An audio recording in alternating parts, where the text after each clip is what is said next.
Hi, everyone. Welcome. We're waiting just one more minute and then we'll get started. Thank you for your patience. Come on in. Welcome.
Hello, everyone. Welcome, welcome. We are still waiting for my co-panelist to come and join us, but I didn't want to keep you guys waiting, so I thought I would come on and say hi. What an incredible turnout. This webinar has spots for only 500 of you, and within seconds, we went all the way up to 500 participants. So I am honored that you wanted to spend your Tuesday night with me, and I accept the challenge to try to deliver a really fun and interesting course for you tonight. I am going to go ahead and share the screen.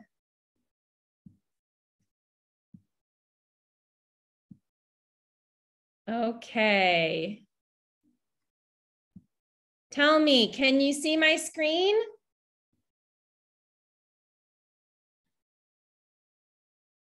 Okay, perfect. I see some of you saying the audio isn't working for you, but for me, it's okay. Can you guys hear me okay? I see. Yes, yes, yes, yes, yes, yes, yes. Okay, that's what I love to see. Look at this chat. Amazing. Well, you guys, I'm completely touched and honored and excited to have you here for a new series that we're launching for the U.S. Embassy, specifically for the ACCA. This is the American Cultural Center in Algeria, run out of the U.S. Embassy. And this is the second series we're doing. The first series that we did was Business English last fall, and this series is called English for Specific Purposes, ESP. And this is our very first week. Welcome. Let me introduce myself. For those of you who I don't know, who don't know me, my name is Ariella Knight. I am the founder and CEO of the American Institute, which is an English school and a cultural exchange center based in Algiers, founded just a few years ago. I was born in Boston, Massachusetts. Does anyone know what region Boston is in? What part of the United States? I'm looking at the discussion. East, north, very good. Someone said east, someone said north. We call the region Northeast. The Northeast United States, all the way at the very top. Then I went out to Colorado College, which is in the opposite direction in the Southwest, in the mountains. And then I went all the way back east, but this time in the middle between North and South, to Georgetown University in Washington, D.C. So I have lived in many places in the United States, which I think many of you know is a big country. And then in 2018, I moved to Algeria. My background professionally is as a project manager, program manager, a business consultant, and then also an English teacher. So I moved to Algeria as an English teacher. I taught in a local university in Algiers for 1 year, and then I decided to stay and open the American Institute, as I said, an English school and cultural center. We are so privileged to do these partnerships with the U.S. Embassy, where I get to come and speak to all of you guys about a topic in English that is interesting for us and we hope very useful for you. Okay, so today we're going to talk not just about our topic, which is tourism, but we're also going to do an introduction to all of the classes. Okay, so this is a bit of an overview class since it's the very first one. So this is a series, as I mentioned, called English for Specific Purposes. The acronym that we use is ESP. We will be teaching this every Tuesday evening, 6:30 to 8 p.m. Okay, it's 10 weeks long, so that means we have 10 sessions. Every session is completely free to attend. There are 500 spots, as I mentioned, and I can't believe it, but we're full today. We have 500 of you sitting and listening right now. Because we have so many people signing up, we also record and post these sessions on YouTube afterwards. So if you miss a session, you can still watch it after. This is the program. Week 1, this is where we are, brand new week 1. Introduction to the class, introduction to ESP, and then English for tourism. The second half of the class, we will focus on English for tourism. However, next week, we have another class that is completely English for tourism. We'll spend the entire hour and a half just focused on this. Then weeks 3 and 4, we have another shared topic, a big topic. We needed 2 weeks for it, English for health and medicine. I know I get so many questions about medical English and how to learn English specifically for medical fields, and I'm excited to be devoting 2 full weeks to this. Then we have English for media, news articles, news vocabulary, things like this. And then we have English for social media, which I hope some of you are also interested in social media and how to talk about followers and collaborations and hashtags, things like this. Then we have English for humor. This is how to use English perhaps as a comedian or how to use humor in a fun way in English. English for beauty, that will probably be beauty and fashion for those working in the beauty or fashion fields or people who are just very interested in these topics. And then week 9, we have English for cooking measurements, different recipes, the vocabulary you need, all of it. The very last week is TBD. It means topic to be decided. This is because I want your input and your suggestions about what topic we did not include that you really, really want to learn about. So we have our program set for 9 weeks and we have the 10th week open. Okay, so start thinking about that even now, about different kind of topics that you'd love to get a specific English class on. All right, moving on. Oh, and I'd like to say welcome to my co-panelist, Marwa. Marwa will be here mostly silent, but helping with admin. Okay, so if people aren't following the rules, Marwa might help me remove someone, which I hope doesn't happen. She'll help call on you if you raise your hand. So everyone can say hi, hello to Marwa, the black square, joining us as my tech support and admin. Hi. Okay, everyone. As a reminder, this is a B2 level class. That means that we are speaking at an advanced intermediate level of English. We welcome anyone. So if you're in this class and you don't have a B2 level, that's completely fine.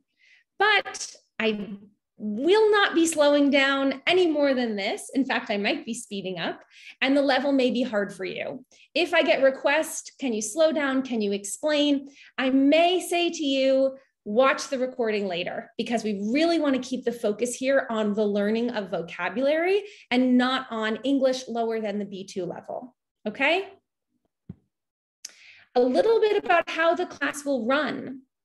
Every week we have a different topic, which you saw.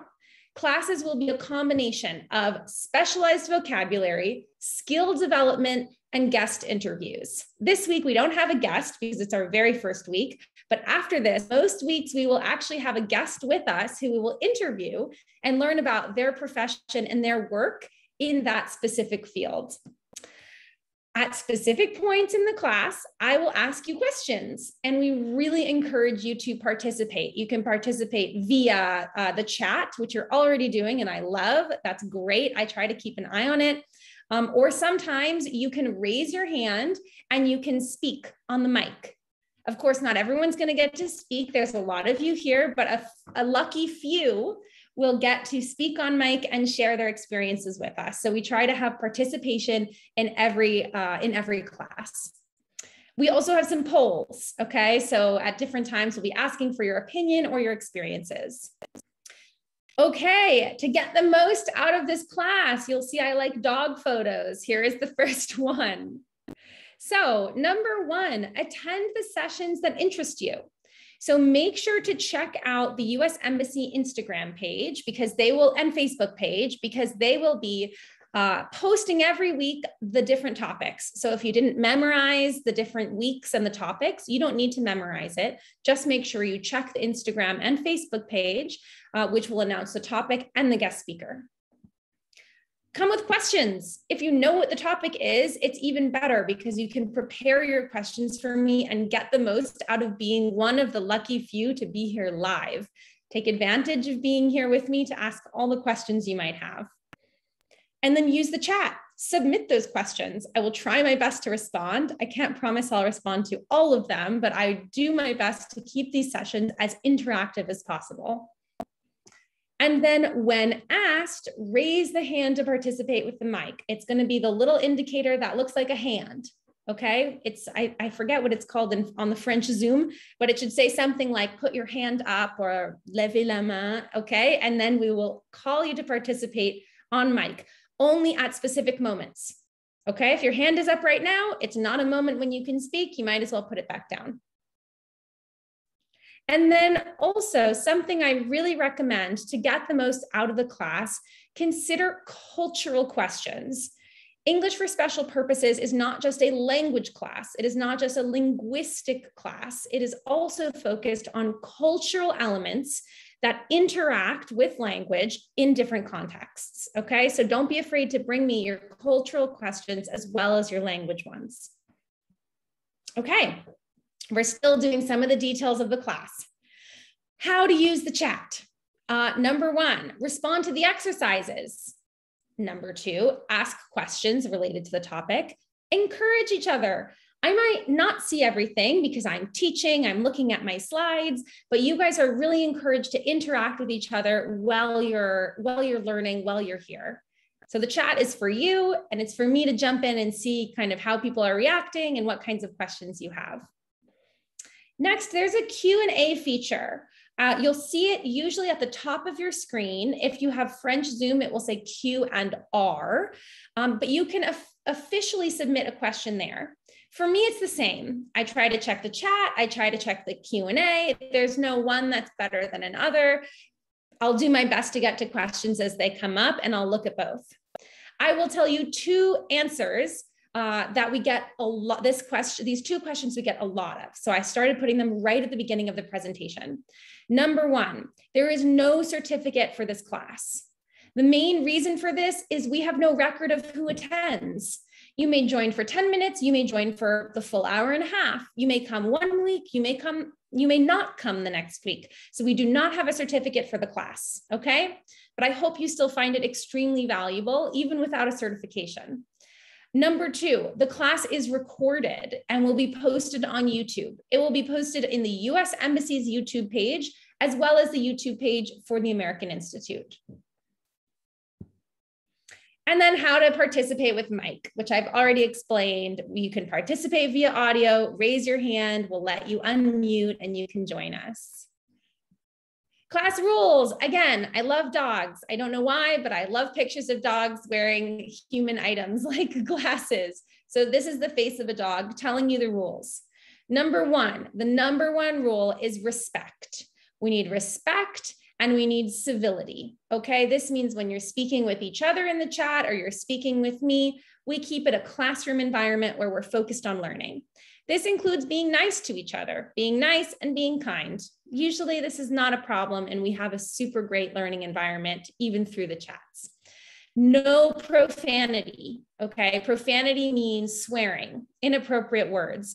Also, no discussion of irrelevant topics. We are here to learn the topic of the day and that's what we'll focus on.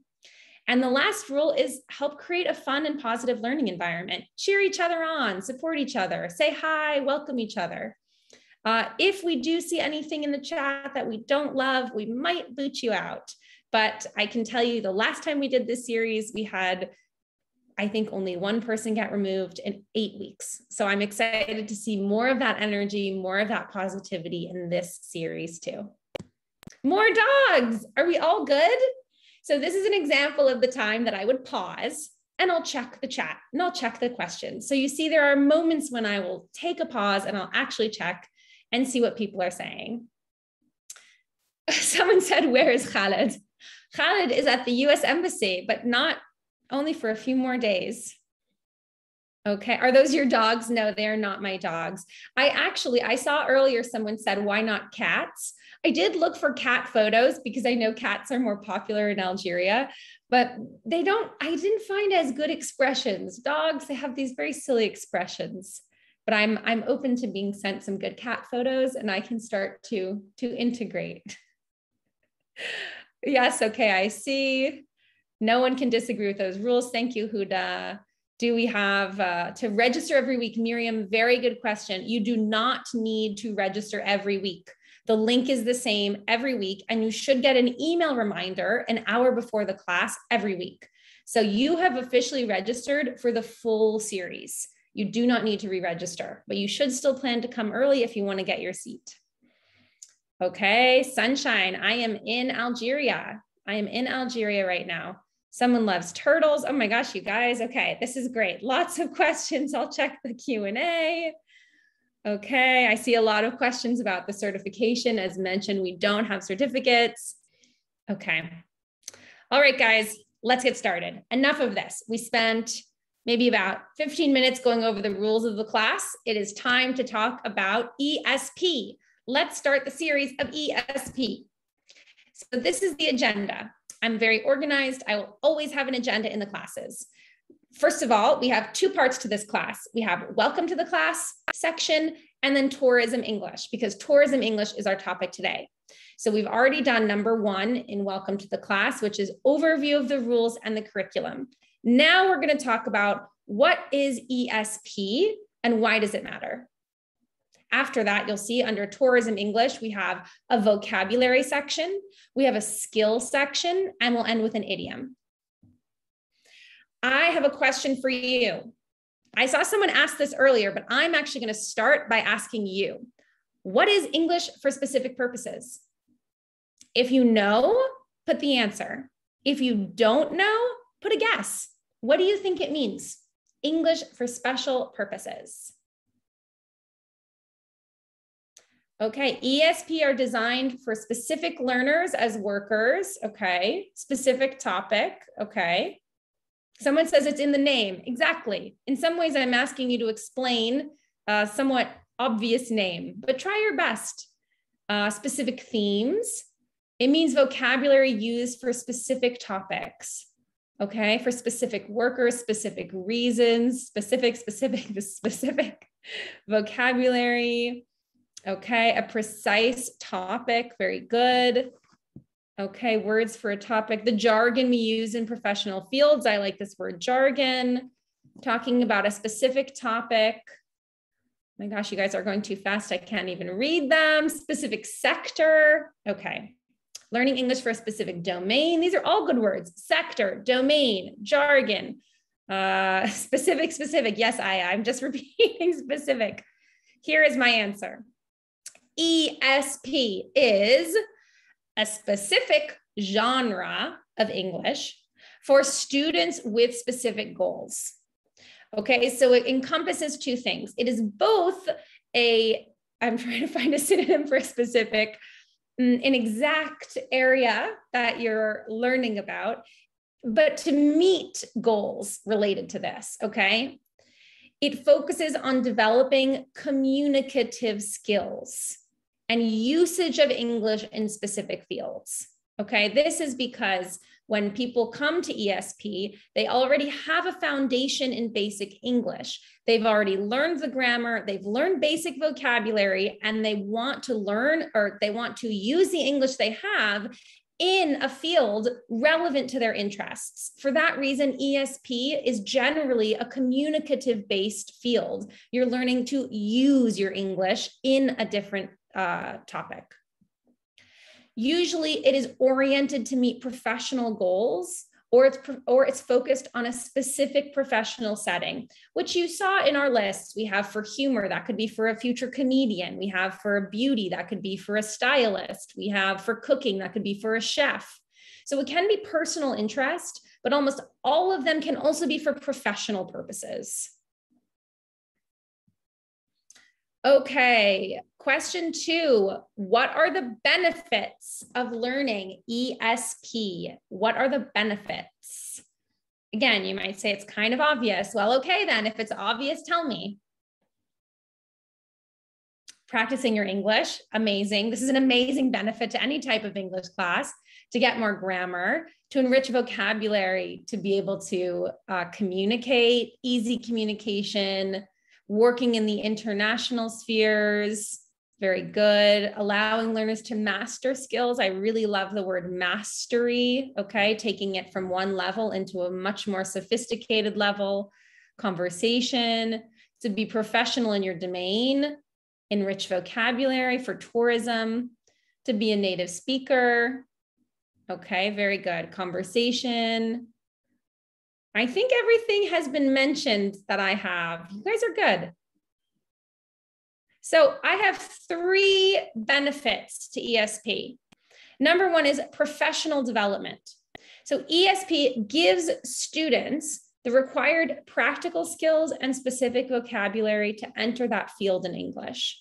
So even if you have really good English, in order to enter a new job, you need to demonstrate that you have the English for that job. You may have really high level of English because you play video games every week, you talk to your friends, you're chatting on Discord, then you do an interview to be a receptionist at a hotel. And they start asking you questions about hotels with vocabulary you've never encountered, okay? It's a really critical part of your professional development to master vocabulary related to your fields. Number 2, a huge benefit, and I love that you guys mentioned this, is increased communication practice. So ESP is based on using the English you already know, just in a new context. So it's a great opportunity to practice your communication. It's a really good exercise, no matter what language you're learning, to try to take that language into a foreign context. See how well you do. It's not just about the vocabulary, it's also about the level of politeness, the level of formality, any sort of cultural elements that are important. Okay, it's an amazing practice for your communication skills in English. Next is increased motivation. So learning English in a context that interests you will continue to motivate you to learn and master English. So when you see the usage of your English, you will be more motivated to keep improving it. If you are a pilot and you keep taking English classes that have you focused on accounting vocabulary, submitting financial reports, maybe you start to fall asleep, you say English is boring, this isn't useful to me. Then you take an English for aviation class and you understand instantly, I need these words. I need this when I travel through another city. I heard someone say that and I didn't understand what it meant. Okay, so it's a really useful tool to keep you motivated in your learning if you're learning about the areas that interest you. Okay? Come on, does nobody like my dogs? I loved this dog. Okay. So now we're going on to tourism and travel. We have talked all about what is ESP. I've given you my big speech for why I think everyone should value ESP. In fact, many of you are already doing ESP, meaning English for specific purposes, out of necessity. You're doing it when you do video games. You're using it or you're learning it when you're watching YouTube videos that interest you. Maybe it's adventure sport YouTube videos, people jumping out of planes. So you learn that vocabulary. That is considered ESP. It's English really specific to that activity.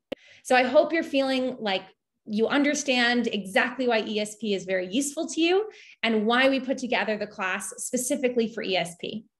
So now we're going to go on to tourism and travel. I love that someone just said it's a dog's overdose. That just accurately describes me. Always, I want a dog's overdose. Okay, guys, before we continue, I have a poll for you. Okay, I have a poll and I'm going to try to launch it. You are going to have, I think, 30 seconds. I should say, I know we have some international participants, which I welcome everyone from outside of Algeria. But the polls in the class are targeted to Algerians. Everyone can participate, but you'll notice that it's Algeria specific. Okay. It should be appearing on your screen. You have, I'm going to say 1 minute to answer this poll. The question is, have you been a tourist before in Algeria? Okay, so if you're Algerian, this means national tourism within the Algerian territory. Have you ever traveled as a tourist?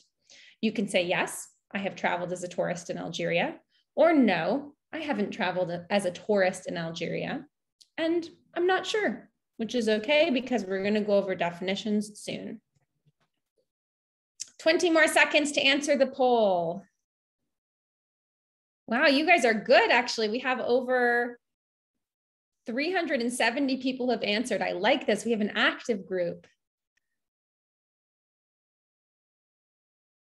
Let's just get to 400. That's all I want.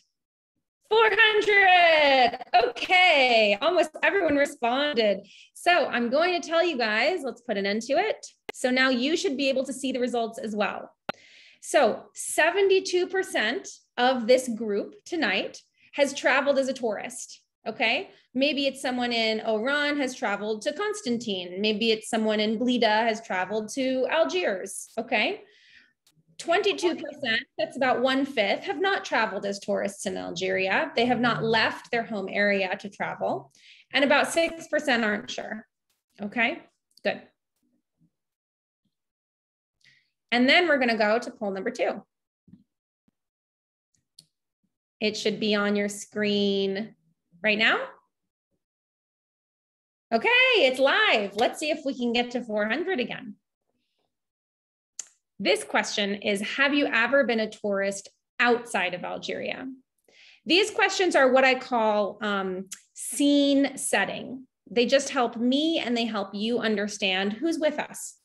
When we're talking about tourism, how many people have had that experience of tourism that they can share? How many people have experienced tourism as a national, so within their own country? And how many people have experienced tourism actually as an international traveler outside of their country? Okay, I see. Wow, we already have over 400. Oh my gosh, 425. I'm going to give it, and we still have 10 more seconds. Guys, you're showing the business English class how to do it. This is a good group. All right. I think everyone should be able to see the results. So 50% have been a tourist outside of Algeria. So maybe traveling Algeria to France, traveling to Morocco, to Tunisia, and a similar 48% have not yet traveled as a tourist outside of the country. 2% are not sure. I think you can see the results. Oh, I don't know if I shared it before. Okay. All right. Thank you for participating in the polls. Oh my gosh. And I see in the chat, everyone's saying where they traveled. Very cool. I should say right now that whether you've traveled or not, it does not affect your ability to participate. It just helps us understand who we are in the room with, okay? Because we're going to ask for people's experiences and feedback later. I have a question for you guys. I just made you do a poll related to tourism, but at no point did we define tourism. I want to see, what is tourism? How would you define tourism? Tell me in the chat. What is tourism? Going to other countries, traveling, holidays, leaving your country for fun, outside of your home area, discovering new places, cultural exchange, spending time away.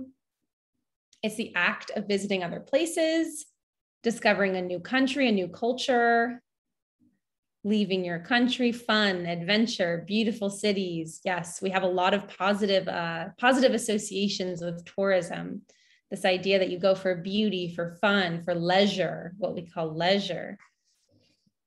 In reality, tourism, the definition of tourism is actually not very detailed. This is the definition we have. Tourism is the act of traveling for business or leisure purposes to a location away from your hometown or usual area. So I saw some of you answered in the chat, tourism is leaving where you're from for another location. That's exactly accurate. Tourism just means going outside of your home area, okay? Or outside of somewhere, it may be, you know, visiting your grandmother in another city. This is not tourism. This is somewhere you often go, and you stay home with family, okay? But outside of a usual area and outside of your hometown. Every year, over 1 billion people engage in tourism. 1 billion. How many people are there now? 7? How many of us are on planet Earth? This is 1/7 of the population is engaging in tourism every year. I believe, and I hope we have people here who work in the tourist industry who can speak to this, but this number, I imagine, is only growing. The demand for new opportunities for adventure, for discovery is always high, and therefore the demand for people to work in tourism is also always high. So let's talk about that. Today's topic is tourism English. How do you think tourism English is different from regular English? Why do we even need to learn tourism English? What would be different about it than regular English? I can tell you right now, it is different, but tell me how. How is it different? Okay, different vocabulary. Yeah, technical words. It has a specific vocabulary. Someone says about hotels. I saw someone say to interact with foreigners. Okay. Different culture, different terminology, the accent. Someone says, I think it has more specific keywords, specific jargon. Ooh, someone said polite English. I think it was a Jamel. Very good. I was hoping someone would speak to that. Okay. A couple people are saying it's the same. Well, I have to tell you, I do not believe it's the same. We have a whole lesson today designed to tell you exactly what is unique about it. But it's certainly not, it's not crazy different. It's a lot of terms that you might know already from watching movies or you might have heard, but once you've memorized them and you understand a little bit about the culture, I'm sure everyone here will be able to master tourism English. Okay, so tourism English is 2 things. Number 1, simpler and more direct. Okay, this is because you encounter many non-native English speakers when you are either a tourist or working in tourism. So when you encounter someone who doesn't speak English as a first language, the vocabulary, the grammatical structures are not as complex, okay? Because you're really trying to find a way to communicate. It could be that you meet someone from Mexico who speaks English at a beginner, advanced beginner level. If you are operating a restaurant, let's say you're in Waharan running a restaurant, this Mexican family comes in, you need to be able to use a very simple level of English in order to communicate with your clients. Okay, this is an example of how tourism English can be different than regular English, or the adjustments that you have to make when you're working in tourism. The second that I did see is more polite. This is because tourism English is mostly used in what we call the hospitality industry. The hospitality industry is an industry that mostly is hotels and restaurants. It's places that they provide a service to others, and they are often providing it in a very polite, formal setting, okay? Or they should be providing it in a polite and formal setting. So these are the two things that I want you to focus on when you're talking about tourism English. It's somewhat simpler, therefore more direct, and it is also more polite. So now I'm actually going to invite you guys to come on mic. This is the first time we're going to welcome. I'm going to say, let's maybe take 3 people on the microphone. Before you raise your hand, let me explain the question. So I am inviting people who have used English when they traveled. So when you're a tourist, if you used English, then I welcome you to answer the question. Or people who have used tourism English for work. So maybe you welcomed someone at your restaurant or at your hotel or at your travel agency in English. And my question for you, if either of these describe you, my question is, what do you notice about tourism English that's different than regular English? Do you agree with me? Did you find it to be simpler? Did you find it to be more polite? I want to hear some stories. As a reminder, when you come on mic, please try to keep your remarks brief, just about 1 minute, because we have a lot of people who want to participate. Okay, Marwa, let's see how we can invite people up.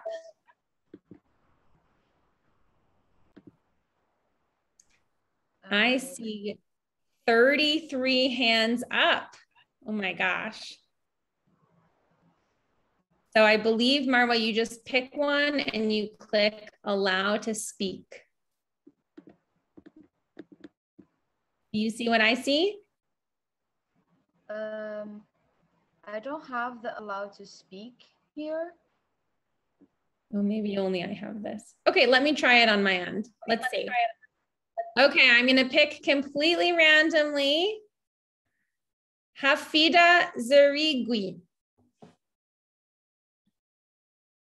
Or Zerigi. Can you hear us? You'll have to unmute yourself. Are you there, Hafida? Oui, yes. Hi, welcome. So Hafida, tell us, have you ever had to use tourism English? Yes, in France. Okay, and what was your experience? It was difficult because I'm not good in English. Okay. But in a laboratory, there are many people speak English. So I decide to learning English for this. Okay, very nice. Well, thank you so much, Hafida. Thank you for being our first volunteer. Thank you very much. All right, I'm going to call up the next person. Bye. Bye. Okay. That worked. Okay, we're going to call the next person totally at random. I have Noelle Bernou. Hi, Noelle. Can you hear us? I think you'll have to take yourself off mute. Oh my gosh, everyone is raising their hands. Yes, I'm here. Noelle, are you there? Yes. Hi, welcome. Hi. Noelle, tell us, have you ever used tourism English before? Yes, I have used English tourism before when traveling to Belgium, as they speak only Dutch and not French. Okay. And yes, and also in Switzerland. It was a bit difficult to speak English with the non-native speaker. Interesting. What part of it was difficult for you? It's to find the right word and try to explain myself to people who speak Dutch and speak other language, not specifically English. Yes, definitely. They have a different accent. Yes. They're maybe using different words than you choose in English, and you're using different words that they don't choose in English. Okay. All right, very cool. Thank you so much, Noelle. Thank you. I'm going to call up the next person. You're welcome. Okay, bye. All right, who's coming up next? Who's coming up next? Let's go to the top of the alphabet and take an A. I have Esma Sheikh. I think she just took her hand down. Oh no, I didn't. Oh no.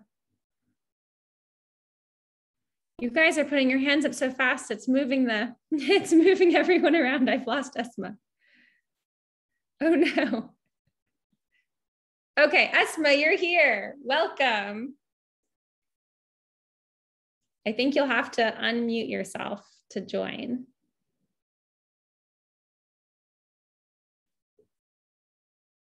Can you hear us?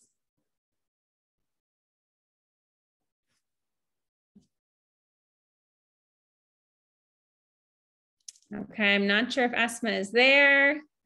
So let's go for Ilyas. Ilyas Kesri, can you hear us? We're just going to do two more.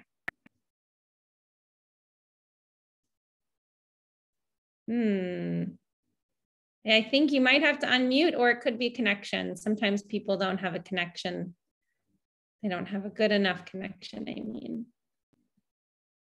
All right, we'll try again. Mina. Mina Anna.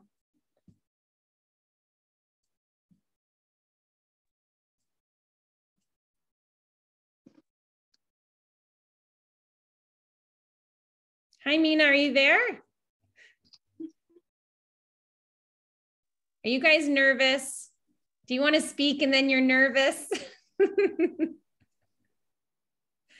Let's try. Oh, Mina, is that you?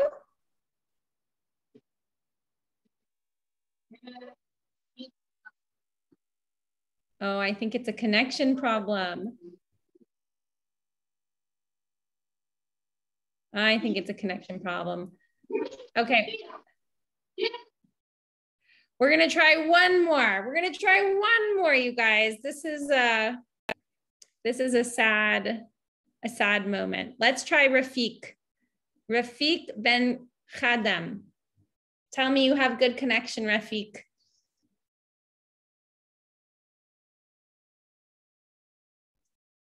No. No. Well, we had two good ones in the beginning. We heard some good testimonials about being a tourist abroad. I especially appreciated, I mean, I heard some people going abroad and being very nervous about their own level. And someone else saying, when you're talking to someone who's also non-native and they don't have the same language base as you, it can be really hard to find similarities. Okay, guys. I don't want to just keep picking people and nobody can talk. So I think we're just going to keep going. I see 92 hands up, but everyone I choose doesn't have a connection. Okay, I see some of you in the chat telling me you have a good connection. We're going to go for the loudest chat people. I saw someone named Smain. Are you still there, Smain? You promised me you had a good connection. How do I get you up here?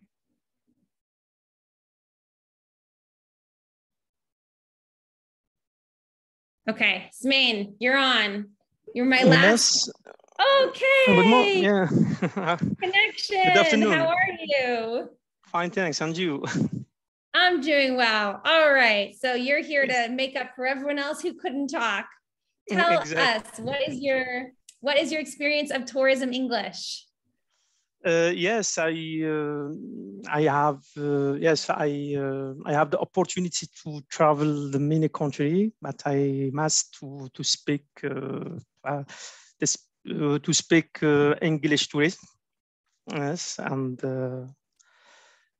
yes, the ask when I visit, for example, actually I am in the UK. Okay. And I try to practice my English. Very and so good. maybe it's more it's very complicated in UK, but it's the action, it's specific action. It's the same difference between the action, American action and UK action. Absolutely. And even depending where you are in the UK, the accent changes a lot. Exactly, yes. Okay. Are you finding that tourism English is more polite for you, or do you feel like yes, it's more polite. For example, for example, I prefer the tourism England, but it's the person. It's very kindly, very yes. It's I can't to speak all person. When you have the question, the all person it smile and you can to help you. Okay. Yes, for example, when you go in France, for example, or to Paris, it's very complicated. The person it's not not smile. It's very difficult. Yes. Yeah. Okay. Thank you, Smain. Yes, I think that's absolutely true that we have different expectations when it comes to politeness in English. Yeah. This is completely true. Exactly. Awesome. Thank you for sharing that. Thanks for coming on and for being honest about a good connection. I saw you in the chat and you were not lying. I okay. it. Thank you. Thank you very much. All right, guys. Well, we'll have some other times to join in later. But I hope when we do, you guys can take your hands down now, put those hands back up, and we will hope to hear some more personal stories later and actually have some good discussions and exercises. Okay, so we're still in the part where we're talking about kind of what is tourism English? How is it different? For me, it's very important. It's not just a matter of learning vocabulary. It's a matter of understanding why do I need to know this and how is it different? Okay, I will always have this at the beginning of the conversation when we get to English or humor. Why is it different? What do I need to think about when I'm in this context? So for tourism, you definitely need to think about more polite and simpler language. So the first thing we're going to do, as I told you, we're going to do one part vocabulary, one part skill building. We're starting with vocabulary. So for this, I'd love for you to get a piece of paper. We are doing collocations. If you have a piece of paper and a pen or pencil near you, that would be best for the exercise that happens. I just looked down at the chat and Tariq says, when you speak tourism English, you will use hand gestures more. I love this point because it's absolutely true that when you're communicating in a situation that is more challenging, which speaking to someone with a different language base than you from a different culture, you will definitely find yourself using your hands more to help with the communication. Okay, but I'm getting distracted in the chat. Piece of paper, pen or pencil, please. So what is a collocation? You may be asking me, what is this fancy term? Okay, collocation literally just means a grouping of words, okay? But this grouping or this group is a common grouping, okay? So tourism English collocations are common combinations of words. So we always use this verb with this noun, for example. If you substitute one word for a synonym, instead of saying eat, you say consume, for example. They're sort of synonyms. He ate a sandwich, he consumed a sandwich. In a collocation, even if the grammar is okay, it will not sound correct because these are very common groupings. So when I talk about vocabulary to learn for certain areas, a lot of what I want you to learn is not just single words, but collocations. I want you to learn groupings of words that are very commonly used. You'll see what I mean in 1 second. So tourism English collocations used correctly can make all the difference, okay? This can make you sound very, very fluent. And when you see the collocations we're gonna work on in the next slide, they're not high-level English, but it's just a matter of knowing the grouping. I'm not sure. You'll have to tell me if the ones I chose were really easy or really hard. I couldn't decide when I was putting it together if some of them are really obvious or actually make a lot of sense. Oh, before we get to the slide on what the collocations are, I just want to talk to you about vocabulary in 2 sections. When we say tourism vocabulary, we are talking both vocabulary for tourists, so that's airport, travel, hotel, booking a tour, booking a hotel, booking a flight, you are the tourist, and vocabulary for people who work in tourism. So they are not themselves the tourists. They are the hotel staff. They are the restaurant workers. They are the tour guide company, the travel agency. Tourism vocabulary is for both of these groups. It's for any person who travels as a tourist, and it's for people who interact with tourists. Okay, here's the exercise on collocation. We have 2 circles, a yellow circle and a pink circle. I want you to tell me how many combinations, how many collocations or groupings you can find from 1 word in the yellow with 1 word in the pink. Okay? So in yellow, you have the word, oh no, it's missing. Go. Somehow the word go has been deleted. You guys, I have to add it back. If we don't have go, we're missing a lot of really good ones. Don't go anywhere. Think about collocations. Everybody take a quick pause while I add the word go back into the slide, because that is also my best example. Oh, it was just hiding. It was too low. Okay, technical difficulties. Don't go anywhere. Yes, we're back. Alhamdulillah. Here we are. Go. Okay, so you'll see in the yellow circle now, you can see the word go. You need to tell me what word can you put with go that is in the pink circle. And you can use it more than once. You can say, do I say go a guide? Do I say go agent? Do I say go hotel? So try to think every combination you can with go, and you tell me the ones that actually work, okay? You can put them in the chat, but I also recommend you write them down because I'm going to ask you how many you found. So I want you to keep track of the collocations that you find. I want to see how many you can get. I'm going to give you four minutes. I'm looking at the clock now.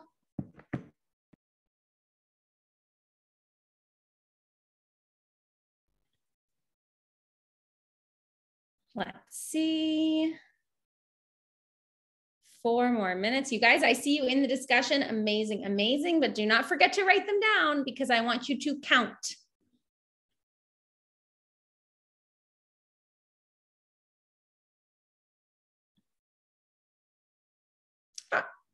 Sorry. Oh my gosh, I just pretend you didn't see that. That was all the answers.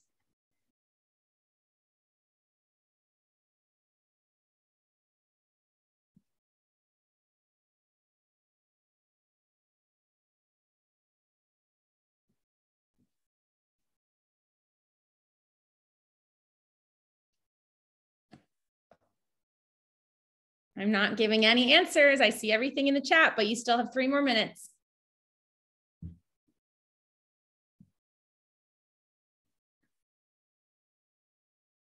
How many collocations can you find?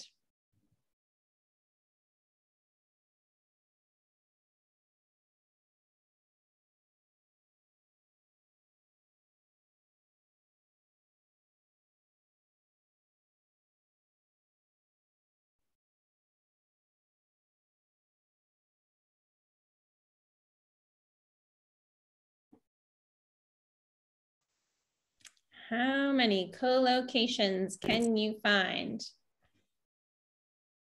2 more minutes.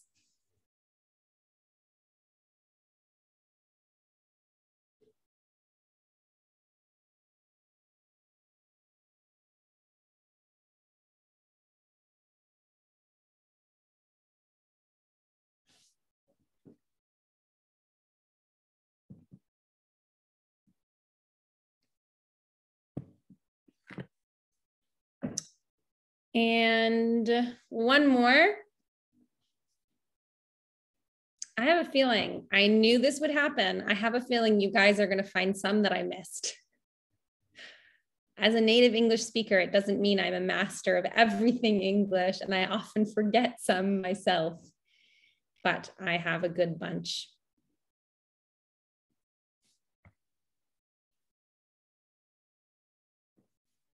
Someone says 7, 7, 4, 5, 7, 8, 9.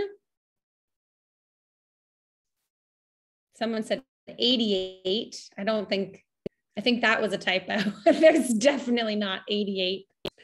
Someone says about 20. Cool. Okay, guys, we're going to go to the answers. So I don't have a fun slide where I go through each thing, or I thought about matching them, but instead I'm just going to show you all the co-locations I found, and I'm going to go through the list one by one.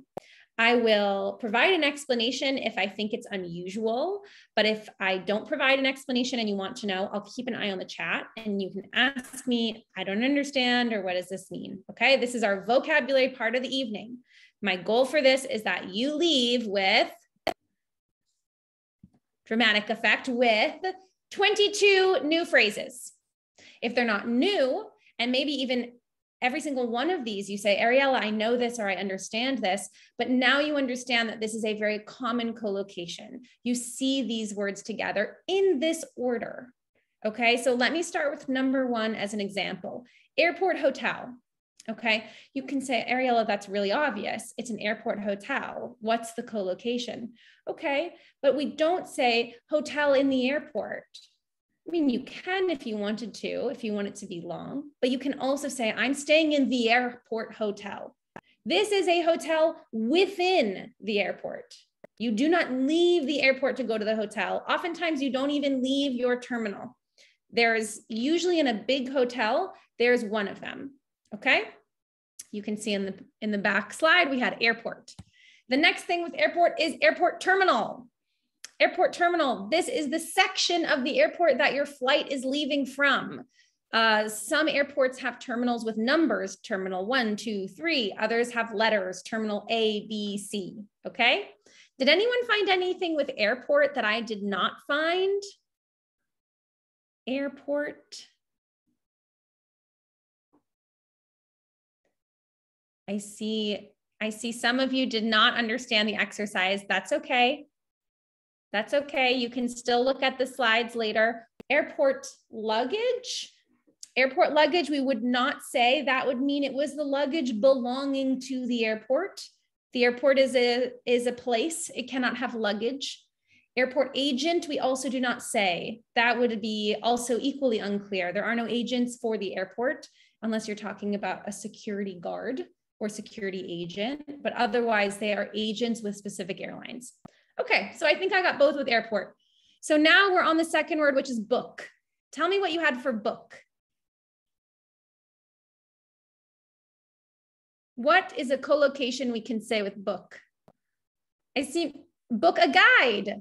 Very good. You can book a guide. You can book a hotel, book a tour. Very good. Yes, you can say book a hotel. Exactly. I have book a guide and book a tour, but you guys are right. You can say book a hotel. Anything else we can say with book? Book a trip, yes. When you say book a trip, it implies that you have booked a trip that someone has planned. So it means you booked a package. So they plan the flight, the hotel, and maybe some excursions or maybe some events. That's when we say book a trip. Okay, otherwise we book flights, we book hotels, we book tour guides. We do not book deals. You don't book a deal. You get a deal. You don't book a deal. Okay. Next we have boost. Tell me, what did you do for boost?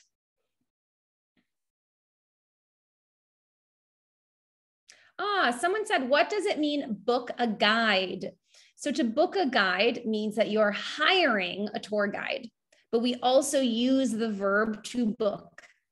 So to book is actually more common in the US, and to hire is more common in the UK.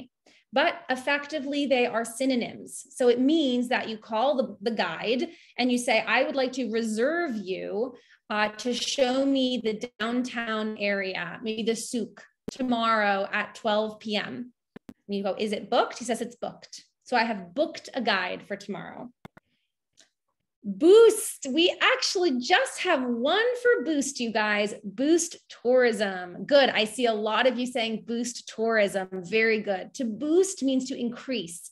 This is a very classic collocation, meaning that we almost always say this, boost tourism. It's much more common than a synonym like increase tourism. If you want to sound fluent when you're speaking tourism English, you're going to use that word boost. Boost tourism. How do we boost our tourist numbers? How do we boost tourism this year? Good. Next, we have business. What comes after business? Okay, business trip. Good. Yeah, boost sales. We also say this, but I don't think I put sales as an option in my pink circle. Business agent, no. Business tourism, yes, you can say business tourism, certainly. Business deal, you can say business deal. Business trip, that's what I was looking for. Oh, I forgot business trip on my own list. Imagine it says business trip, you guys. That's the big one. Business trip. We don't call it a business vacation. We don't call it a business voyage. We don't call it a business flight. We call it a business trip, basically every single time. We don't have a business terminal. No. We don't have a business company. No. Yes, very good. I'm seeing questions come in the question and answer and in the chat. Okay, check. Very easy, check in, check out. You guys got it. Check in, check out. Look at that, number 7, check in, check out. Good. What does it mean to check in? And where do I check in? Who can tell me? Check in. Check in is not verified. No. Where do I check in? I don't check in a hotel. Thank you. I check into a hotel. Okay. Check in is both a verb and a noun. To check in means I arrive at the hotel and I tell the hotel I have arrived. I say, I made a reservation. I booked a room. My name is Ariel and Knight. They look me up. They go, thank you. They press buttons, toot, toot, and they tell me, you have been checked in. Your room will be ready in 10 minutes. Please wait. Okay, so to check in is to confirm your arrival with a hotel. That's the verb. The noun is for the same process. We call it a check-in. You'll hear this a lot when you go, or you'll see it a lot even on a hotel's website. They say check-in time is 2 p.m. or later, okay? Check-in begins at 2 p.m. All of that is referencing when you are allowed to enter your room to confirm your reservation, okay? Then I see, yes, Anis, when you leave the hotel, you check out. Very good. So it's exactly the opposite. When you finish your stay, you're returning home, you have your flight in a few hours, you pack your suitcase, you go downstairs and you tell the front desk, I'm checking out. That's exactly the sentence. Hello, I'm checking out. And that's all you need to say. They understand that it means you are telling them you're leaving. Again, they do their computer, do. You know, hotel receptionists, they always are lots of tapping and I never know what they're doing. They check out, okay? And they say, thank you very much. You have been checked out. So what you'll often find on websites is a check-in and a check-out time listed on the website, okay? All right, next, what do we have for culture?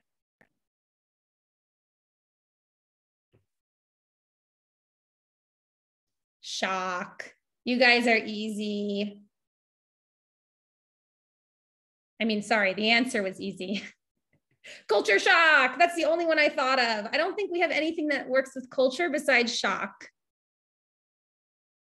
Nothing else for me. Culture camping? No, we don't have culture camping.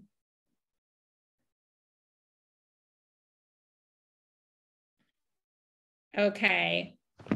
Culture tourism. That's a really good question. I don't think so. We would never say just culture tourism. What's interesting is we may say cultural, but not tourism, maybe cultural trip or something more descriptive. What you guys are saying or what you're pointing out is that there is a new kind of tourism emerging that focuses on local villages, on local cultures, and sometimes these are advertised with new phrases like a voyage of cultural discovery, something like that. But for now, the collocation is culture shock. Okay, eco. What does eco go with? Ecotourism, Sid Ahmed, the first one. Very good. Ecotourism. What is ecotourism? Does anybody know? Eco hotel? Yeah, they're starting to say eco hotel. Very good. Huda, what is culture shock? Okay, we'll return. We'll do culture shock after, but what is ecotourism? It is not economic tourism. That is a very, very common mistake. I'm so happy you guys made that mistake because, thank you, it is ecological tourism. Eco is short for ecological. It stands for environmental tourism that does not hurt the environment. Sometimes it means you stay in a tent, in a forest. Sometimes it means you live in a very local way in a small village without a very nice or fancy hotel. It's tourism, thank you. Someone said it's tourism that's environmentally friendly. So it refers to everything. It refers to the location, the type of hotel, and the type of excursions. A lot of times when people say ecotourism, they're going into a very natural environment. They're doing a safari, or they're going into a jungle, or they're going to a big nature reserve. A lot of these are kind of ecotourism. Eco-camping, I don't think we say eco-camping because camping is in the woods, it's in the environment, it's inherently ecological, okay? It's not economic, it's ecological. I'm really happy we cleared it up because it's such a common switch that people make. Okay, culture shock. Thank you to those who pointed out, I did not explain culture shock. Culture shock is when you have a hard time adjusting to a culture that is different than your own. Culture shock, oh, Ryan has given us a whole description. When you travel somewhere where you face things that are so different from what you're used to. I agree. It can be a sense of sadness. It can be a sense of loneliness, and it's not tangible. You just don't feel comfortable. You miss home. You miss cooking at home. You can't have the same vegetables around you. Sometimes I still feel not culture shock. It's usually at the beginning of a trip, but sometimes I feel a little bit of homesickness, missing the things at home. So that's culture shock. And it's very common when you travel to a culture extremely different from your own. So a culture that might have really different food. Imagine you're used to eating a lot of meat. You eat a lot of red meat, and then you travel to India and it's vegetarian. And you have a hard time adjusting and you don't find a way, you're not comfortable there. Okay, you feel sad, you miss home. This can be a culture shock. Okay. All right, so we have ecotourism. First, what is happening with first? First trip, first leg. First class, yes, but I didn't give class as an option. First leg. First leg, not first season, not first away, not first trip. Nope, nope, nope, not first vacation. The only one that I would consider a collocation, meaning it's a very specific phrase, a very specific grouping of words, is first leg. What does it mean, first leg? Who can tell me? Hiba, first leg means the first flight of a multi-flight trip. Very good, Hiba, that's perfect. So imagine I'm traveling to, where am I going? Where should I go? Someone give me a destination. Mali. Okay, I'm traveling to Mali. I want to go to Bamako, but the cheapest flight goes to Paris and then Bamako. And I say, you know what? I need the cheapest flight. I'm going to pick this one. The first leg is Algiers to Paris. That first flight of a multi-flight trip, we call it the first leg. The second leg is Paris to Bamako, okay? That first flight in a journey that has many flights, we call first leg. Tell me, go. What do we find with go? I found 3. Go on holiday, go camping. Very good. Go sightseeing. I think you guys got all 3 right away. Go away. So go away is an example of a grouping of words. That's not a collocation. There's nothing special about it. It's not unique to any specific theme. Go sightseeing is tourism English.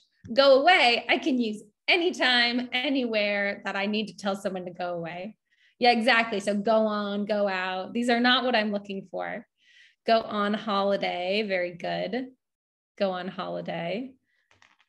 I think you guys got it. I have the 3. Go camping, go on holiday, go sightseeing. Those are the 3 that I have. Do we need to explain any of them? What does it mean, go sightseeing? I feel like you guys are all just telling me, go away, go away, go away. I'm just joking. I'm joking. Go sightseeing. What does it mean, go sightseeing? Oh, someone says to visit the ruins, to look around the city, visit the monuments. Yes, sightseeing is visiting monuments or what we call sites. It's actually the verb itself has the noun in it. I see the sights. So a site can be a monument. A site can be a statue. A site can be a historical area. Maybe there was a famous battle somewhere. It's really a specific area of significance, usually of historical significance in that city. So in Algiers, if you go sightseeing, you would go see the big monument, Makam Shahid. I think if I pronounce it correctly, you'd go see Notre Dame d'Afrique, right? You would go see the big church. You would go see probably the downtown area. You could walk around Didush Murad. You would go see, what's another site? Tipaza, of course. You'd go to Tipaza, Kazbah. I'm not even thinking. The most obvious ones, Kazbah and Tipaza. Okay, these are sites. So when you go sightseeing, you are spending time, usually just one day, usually you hire a guide to go and look at famous areas or monuments in the city. Yeah, it's almost always historical sites. Well, historical or somehow, I mean, they can be newer, like a city invests in building a new monument, but they're very important to that city that you see. You wouldn't say, I go sightseeing and you go to a mall. Okay, a mall like Garden City. That's not sightseeing. It's not a site. It's a mall. Okay, I saw someone say landmarks. It looks pretty, it's similar to landmarks. Okay. Oh my gosh, it's almost 8 o'clock, you guys. Okay, hire. What do we do for hire? Hire a guide. Good. I saw someone say, can you say hire a hotel? We in the US never say this. It sounds so weird to me, but I know in the UK, you can hire a room. You guys, if you're going to London, you're going to have to ask the Brits, because to me, it sounds really wrong, but I know that they use hire to talk about physical spaces. I'm an American. I'm teaching you what I know, which is you hire people. You hire a guide. Okay. Oh, I'm giving you the answers. Lost. What is lost? Lost luggage. Someone says, what does it mean to hire a guide? Well, we used this example earlier when we talked about booking a guide, but it means you ask a guide to show you somewhere. Maybe you hire a guide who will show you the Kasbah. They'll explain to you the different history. They'll answer your questions in exchange for money. When you hire someone, you're paying them money. It's a service. So we might have some people in the call today or in the class today who are work for tourism companies, and they provide guides. So in exchange for a certain amount of money per hour, they will send a guide to you. Okay, lost. What's lost? Lost in tourism. No. I don't know if that was a joke about the movie Lost in Translation, but I was still laughing. Lost luggage. Thanks. Lost luggage. This is how we talk about luggage that does not arrive off of the airplane. It's every traveler's nightmare. Lost luggage. Next, we have off. Oops. Off season. Very good, Khalid and Khalil. Off season. What does it mean, off season? Who can tell me? A period when there's less activity. Very good, Ayman. But what does it mean? How do we know it's off season? Not in the high season. Very good. So the high season is when it's very, very common to travel. So summer is a high season. It's a busy season. Everyone's on vacation. Kids are out of school. That is the biggest season. Off season would be after summer. So November to March is usually considered off season. But it depends. If you're South Africa, your off season could be the opposite because you have winter and summer separate. So the season depends on the location.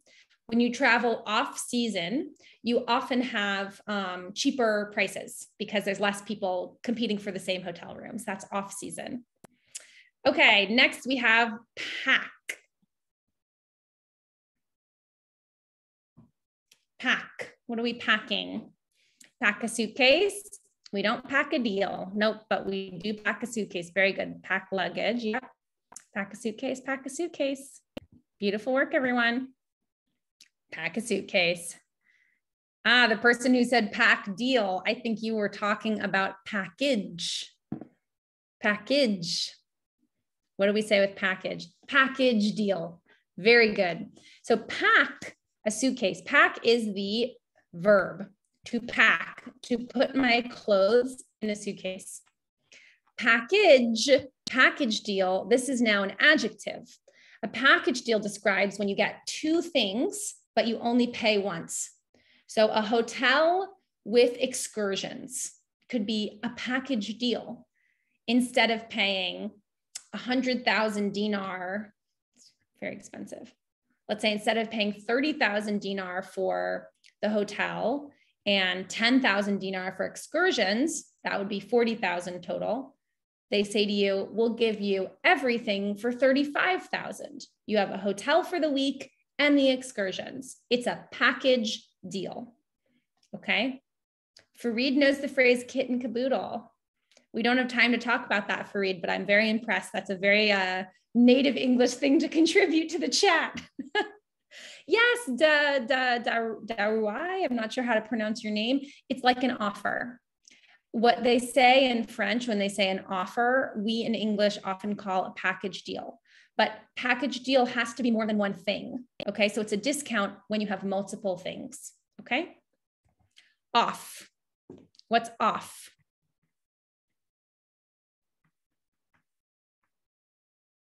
Off season. We have off season. Am I losing my mind? We already did off season. I'm trying to go fast, but I'm slowing us down because I've mixed my order. Take. Oh, and I'm showing you the answer. You guys, this is what happens when I try to speed up. Everything gets confused. Okay, take the red eye or take a red eye. That I was really excited to show you. If you found the word red eye and you didn't know what it meant, that's totally fine. That's why we're doing tourism English vocabulary. A red eye is an overnight flight. It's a flight where it's taking place between any time in the evening, maybe 6 to 10 p.m., and you travel overnight. You land the next day. That is called a red eye. So if you're traveling from, let's say you're going from Algeria to Canada, it's that 7-hour flight. If you leave at 8 p.m. in Algeria and you land 7 hours later in Canada, we call this a red eye flight, okay? I don't know the origin, but I imagine because when you're tired, your eyes get red. And the red eye is understood to be uncomfortable. When people say, I'm taking the red eye, You go, ooh, okay. Like, I know you're not getting any sleep. Okay. To take a deal, that's not a tourism phrase. You take a deal is like if you're on a game show. Okay, what is next? Travel. Travel guide, travel agent. Very good. I think I just put travel agent.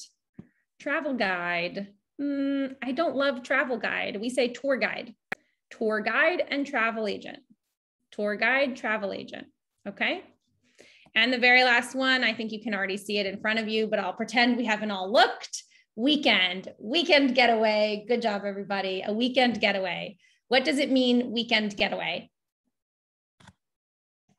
Weekend getaway. Okay, Ayman says it's a period of time when we want to relax, but what does it mean, getaway? A getaway is a specific length of time. Weekend trip, very good for Reed. A getaway is it already said weekend. I was thinking that you realized for Reed it had to be short. A getaway is a short trip. Okay, so it doesn't have to be weekend, but it needs to be short. So if you say to someone, we're just having a getaway in Tunis, it means just a few days. And it has the idea of being last minute and kind of like romantic, like an old movie. I just need to have a getaway.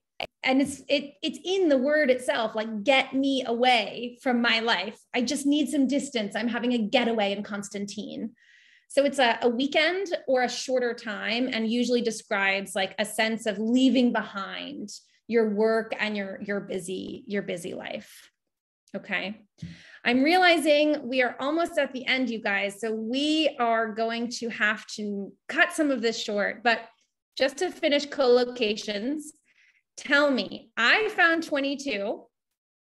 Did anyone find more than me? Did anyone find more? Oh, I see you guys asking for the recordings. The recordings will be on our YouTube page and the embassy's YouTube page. I suppose we should post these in the chat. Marwa, if you have the link, go ahead and post it.